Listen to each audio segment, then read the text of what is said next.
భారతదేశపు చరిత్రలో మిస్ అయిపోతున్నటువంటి పాయింట్సే ఇక్కడ కీలకమైనటువంటిది. ఇండియన్ మిలిటరీ హిస్టరీలో నాగ సాధువుల చరిత్ర ఇప్పుడు హైలైట్ చేసే ప్రయత్నం జరుగుతుంది. మరి అంగీకరిస్తారో లేదో తెలీదు గానీ, ఒకప్పుడు అరాచకాలు చేస్తున్నటువంటి అరాచక శక్తుల మీద జరిగినటువంటి 18వ శతాబ్దంలో జరిగినటువంటిది ఇండియన్ మిలిటరీ హిస్టరీలోనే అత్యంత కీలకమైనటువంటిది.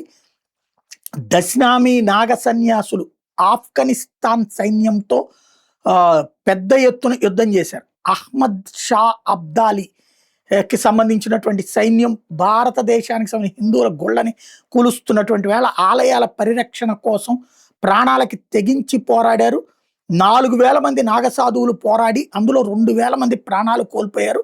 బట్ అదే సందర్భంలో ఆ రాజుకి సంబంధించినటువంటి సైన్యాన్ని మొత్తాన్ని ఓచకోత కోసి వదిలిపెట్టారు. చరిత్రలో దాచబడినటువంటి ఇట్లాంటి విషయాల్ని ఇప్పుడు హైలైట్ చేసే ప్రయత్నం జరుగుతుంది.